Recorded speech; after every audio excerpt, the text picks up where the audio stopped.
Hey guys, so today I'm going to be reading Illaoi's lore. It is fairly long, so we're just going to go ahead and get right into it. Illaoi the Kraken Priestess. Wisdom is frequently a kick in the head. Illaoi's powerful physique is dwarfed only by her indomitable faith. As the prophet of the great Kraken, she uses a huge golden idol to rip her foes' spirits from their bodies and shatter their perception of reality. All who challenge the truth barrow of Nagakaboros soon discover Illaoi never battles alone. The god of the Serpent Isles fights by her side. All who encounter Illaoi are struck by her presence. As an intense woman, the priestess is fully committed to the experience of living. She takes what she wants, destroys what she hates, and revels in everything she loves. However, to truly know Illaoi, you must understand the religion she has devoted her life to. Nagakaboros, the deity of her faith, usually depicted as an enormous serpent head with tentacles spiraling around it in endless motion, with no beginning and no end. It is also called the Mother Serpent, the Great Kraken, or even the Bearded Lady. Nagakaboros is the Serpent Isle's god of life, ocean, storms, and motion. The literal translation of its name is the unending monster that drives the sea and sky. Central to the religion's theology are three tenets. Each spirit was born to serve the universe. Desire was built into every living being by the universe. The universe only moves towards its destiny, while living creatures chase their desires. Lesser priestesses are tasked with maintaining the temples, calling holy serpents and teaching people the way of Nagakaboros. As the religion's true bearer, Illaoi's role is to serve the god directly by unblocking the flow of the universe. To this end, she has two sacred responsibilities. The first duty of the truth-bearer is to be the spearhead of the war against undeath. Having fallen outside the normal flows of the universe, the undead are considered an abomination against Nagakaboros. While it is the responsibility of every priestess of the Kraken to protect the indigenous population from the harrowing, the great truth-bearer directly engages in the most powerful spirits and drives the blackness back. Second, Illaoi is tasked with seeking out individuals with great potential and challenging them to a test of Nagakaboros. This task is the burden Illaoi's title reflects. With her massive holy relic, the Eye of God, and the truth-bearer strips the subject's spirit from their body and then forces them to stand against her to prove their worth. She does this knowing those who fail will be completely annihilated. For the great Kraken has no tolerance for cowardice, doubt, or restraint, but the destruction is never the goal. Survivors of the ordeal are forever changed and often find the will to pursue their true destiny. Though Illaoi's most powerful and respected truth-bearer in hundreds of generations, it is where she has broken the traditions of her faith that speak the most about her. Having completed her training as the truth-bearer in the height of her power, Illaoi left the golden temples of Burhur for the squalor of the nearby Bilgewater. The pirate city is the only place foreigners are permitted on the Serpent Isles, viewed as the fetid gutter by Illaoi's people. Previous truth-bearers ignored the city and viewed the arriving foreigners as little better than untouchables. Illaoi broke with tradition when she chose to protect the residents of Bilgewater from the harrowing. Or even more controversially, she decided that some of its residents had souls worthy of the great test. Despite this, only a handful of temples have been opened in the city, and very few plalangi, islander slang for residents of the mainlander descent, have ever been permitted inside. Regardless, it is Illaoi who has brought the widespread awareness of the Mother Serpent to Bilgewater. It is her indomitable spirit that has brought her religion into favor there. Rumor persists that Bilgewater's most bloodthirsty and infamous pirate had his heart broken by the towering priestess. To anyone who has ever met her, this is no surprise. Illaoi's rough manner belies subtle intelligence, strength, and magnetic confidence. Many seek Illaoi's favor and welcome her to Bilgewater, yet everyone fears being tested by the Kraken's prophet. There is no rest where we are the motion. From the 20 Wisdoms of Naga Kaburos.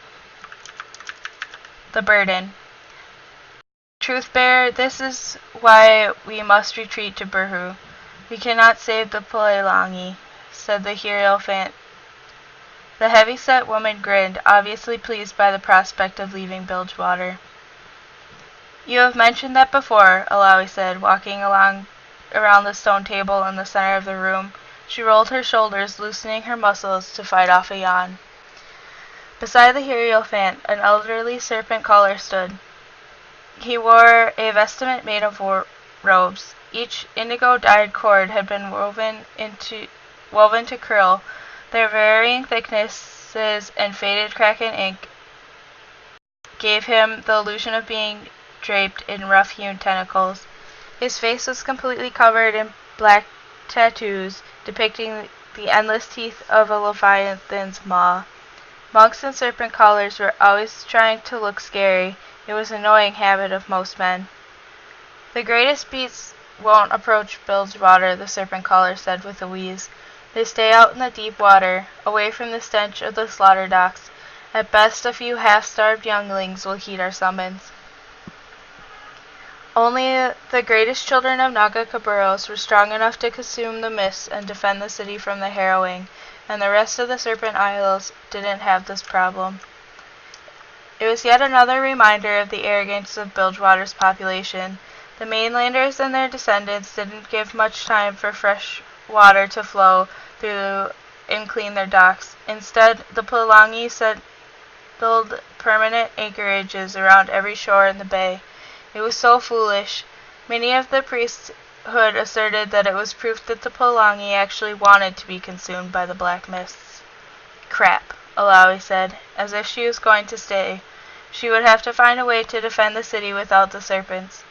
She picked at the food from one of her offering bowls around her, before settling on a mango. She needed a plan, and these two fools were useless. A loud crack interrupted her musing. A heavy wooden door slammed open downstairs. Gangplank's voice howled. His words were unintelligible, echoing through the stone halls. We pulled him from the water as you commanded, the Hierophant smiled, adjusting the jade collar of her office. Perhaps it would have been better to let his energy return to Naga Kaburos. You do not judge souls. Of course, Truth-bearer, it is for Naga Kaburos to judge, he said, implying that Illaoi's opinion was biased. Illaoi walked between the two clerics, dwarfing the pair of them. For an islander, the Truth-bearer was tall. It had always been so. She was even taller than the largest Northmen. As a girl, she had been self-conscious about it, always feeling like she was stumbling into people. But as she learned, when I move, they should know enough to get out of my way. She lifted the Eye of God from its stand. The golden idol was larger than a wine barrel and many times the weight. Her fingers tingled against the cold metal. It had been placed next to the roaring fire which illuminated the room, but the Eye of God stayed forever cold and damp to the touch. Illaoi deftly shouldered its massive weight. In a dozen years, the Truth-bearer had never been more than 2 strides from it. Hierophant, I remember my duties, Illaoi said, as she headed down the stairs. We will not be retreating to Burhu. I will stop the harrowing here. The High Priestess had done little but complain since arriving Burhu, but there was some truth in her words. When Gangplank's ship had exploded, Illaoi's heart had jumped. It had been many years since they had laid together, many years since she ended the relationship, but some feeling still lingered, and she loved him once, stupid old bastard. Surrounded by tall walls of interlocking stones, the courtyard to the temple was fated like a fanged mouth of a leviathan. The entrance overlooked the blue waters from the bay far below. Illaoi stomped down the stairway towards the front gate. She assumed that she would have to smack Gangplank in the mouth. He was prone to arrogance and rum, but still, it would be nice to see him. She was unprepared for the snarling creature in her temple's entrance. She knew that he had been injured, but not like this. He was limping badly and bent over from shattered ribs. He cradled what was left of his arm. He swung a pistol around the room with his other arm, in a half-mad attempt to force the monks and priestesses to back away from him, oblivious to the fact that these were the very people who had pulled his drowned body from the bay only a few hours ago. Worse, the pistol was clearly empty and completely useless. "Where's Illaoi?" he bellowed. "I'm here, Gangplank," she answered. "You look like crap." He fell to his knees. It was misfortune, had to be, working with those two alley whores. They sank it. "I do not care about your worship," she said. "You are always telling me to move on, to head back out to sea. I needed a boat." "You needed only a canoe for the sea. This is my town," he screamed. Monks and priestesses surrounding Gangplank tensed at his outburst, but Gangplank was foolish enough to make such a claim while standing in a structure thousands of years older than his city. Was dangerous in itself. But the Palangi shouted at the thrice-blessed truth-bearer in her own temple. Any other man would have been dumped into the sea with broken knees. "It's my town," he roared again. Spittle flew from his mouth in rage. "So what are you going to do about it?" Illaoi said. I need Okao and the other chief supports. They'll listen to you. If you ask them, they'll help me." He lowered his head in front of her. "And what are you going to do about it?" Illaoi said, raising her voice this time. "What can I do?" he said hopelessly. "She took my ship, she took my men, she took my arm. Anything I had left I used to get here." "Leave us," Illaoi said to the other priests as she walked towards the gate. She looked down at Gangplank. It had been 10 years since she had last seen him. Drink and worry had taken his dashing looks. "There is nothing for me but this town. Without your help," his voice trailed off as he met her gaze. Illaoi kept her eyes hard and unforgiving as the kraken. She gave Gangplank nothing. The priestess of Nagakaburos could show no pity or sympathy, even if it tore at her chest. In despair, the old captain's eyes darted away from hers. "I could do that," Illaoi said. "With a word, the tribes and Okawa's game would join you. But why should I?" "Help me, damn it! You owe me!" he snapped like a child. "I owe you?" Illaoi rolled the words in her mouth. "I kept up the rituals. I offered the sacrifices," Gangplank snarled. "But clearly you did not learn the lesson. Rituals, sacrifices, you speak of things for weak men and their weak gods. My god demands action," Illaoi said. "I suffered for this town, bled for it. It is mine by right." Illaoi knew what she had to do. She knew it before Gangplank had spoken. She had known years before his ship had sunk. Gangplank had strayed. For too long he had festered in the hatred and self-pity his father had beaten into him. Illaoi ignored her duty. She had ignored it because she loved him once, and because she had led him down the path where she left him. He had been content as a killer, a corsair, and a true pirate, never interested in his father's title of the Reaver King. He'd only set anchor on his bloody quest to become the Lord of Bilgewater after they parted ways. Illaoi felt a dampness in her eyes. His time had passed. He had been unable to move forward, to advance, to evolve. And now he would have to survive the test of Nagakaburos, but he needed to be tested, and he was here to be tested. Illaoi looked at the old pirate before her. Could I send him away? Trust that he still has some sliver of strength or ambition that might see him through? If I send him away, he might live at least. That was not the way of Nagakaburos. That was not the role of the truth-bearer, and this was not a place for doubt or second-guessing. If she trusted her god, she must trust her instincts. If she felt he had to be tested, then it was her god's will. And what fool would choose man over God? Gripping the eye of God's handle tightly, Illaoi lowered the heavy gold icon from her shoulder. A familiar lightness replaced it, yet somehow she could still feel its weight there. Please, Gangplank begged. Show me some kindness at least. I will show you truth, Illaoi said, stealing her will. She stomp-kicked Gangplank, her heel smashing into his nose with a crunch. He flew backward like a drunkard, blood pouring down his lip. He rolled over and looked at her with furious eyes. Behold, Illaoi intoned. She reached out with her mind and called forth the energy of the mother serpent as she swung the idol forward. A glowing mist vomited from the icon's mouth, and swirls of blue-green energy formed around the mother serpent's face, solidifying into ghostly tentacles. Touched by gold, these tendrils were beautiful as the sunrise over water, and as horrifying as the darkest undersea abomination. More tentacles grew from the icon, replicating around the room as if born from some unknowable mathematics. Exponentially they grew larger, and somehow each one's growth seemed to behold promise and horror of the world. No! Gangplank screamed, but the whirlwind ignored his cries as the storm of tentacles took him. Face Nagakoboros, she yelled. Prove yourself. The tentacles grasped at Gangplank and then dived into his chest.